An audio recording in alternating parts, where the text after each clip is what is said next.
রাসূল সাল্লাল্লাহু আলাইহি সাল্লামের নামাজের সালাম ফিরিয়ে কি সাথে সাথে হাত তুলে দোয়া করতেন নাকি অন্য কিছু পড়তেন? ভাই, রাসূল আকরাম সাল্লাল্লাহু আলাইহি সাল্লাম সালাম ফেরানোর পর ইস্তেগফার করতেন, আস্তাগফিরুল্লাহ আস্তাগফিরুল্লাহ আস্তাগফিরুল্লাহ। বিভিন্ন হাদিসে আসছে তিনি দোয়া পড়তেন, জিকির করতেন, আল্লাহুম্মা আনতাস সালাম ওয়া মিনকাস সালাম তাবারাকতা ইয়া যাল জালালি ওয়াল ইকরাম। বুখারীর এক হাদিস দ্বারা বোঝা যায়, যথাসময় আব্দুল্লাহ ইবনে আব্বাস রাদিয়াল্লাহু আনহু বর্ণনা করেছেন যে নবীজি সাল্লাল্লাহু আলাইহি ওয়াসাল্লাম নামাজ শেষ হতে বুঝতাম তাকবীর দ্বারা, আল্লাহু আকবার দ্বারা। আমি আজও পর্যন্ত কোনো হাদিস পাই নাই যে নবী করিম সাল্লাল্লাহু আলাইহি সাল্লাম সালাম ফেরানোর পর সাহাবীরা বলেছেন যে তিনি সালাম ফেরানোর পর আমাদের সবাইকে নিয়ে হাত তুলেছেন, আমরাও তার সাথে হাত তুলে আমিন আমিন বলতাম। এটা তিনি করতেন। কানান নবী সাল্লাল্লাহু আলাইহি সাল্লাম ইয়াফআল কাজা। নামাজ তো প্রকাশ্যে করার জিনিস। তিনি যদি জীবনে 2, 10 বার 20 বারও বলতেন তাহলে অন্তত 2-4 হাজার হাদিস আসতো, কারণ এত মানুষ দেখছে।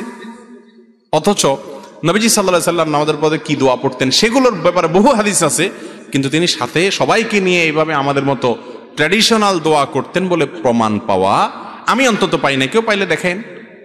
জোড়া তালি দিয়া এখান থেকে এক হাদিস ওখান থেকে এক হাদিস এরকম জোড়া তালি দিয়া প্রমাণ করে অনেকে আমরা। নবী করিম সাল্লাল্লাহু আলাইহি সাল্লাম নামাজের পরে কি করেছেন, কি আমল করেছেন সেটা হাদিসে পরিষ্কার। যদি সেটা করে থাকেন অবশ্যই আসবে, কিন্তু মনে রাখবেন নামাজের পরে দোয়া কবুল হয়। কোনো মানুষ সালাম ফেরানোর পর ফরজ নামাজের পর আল্লাহর কাছে চায়া দোয়া করতে পারে। দোয়া কবুলের খুব দারুণ একটা জায়গা, এটা করা ভালো।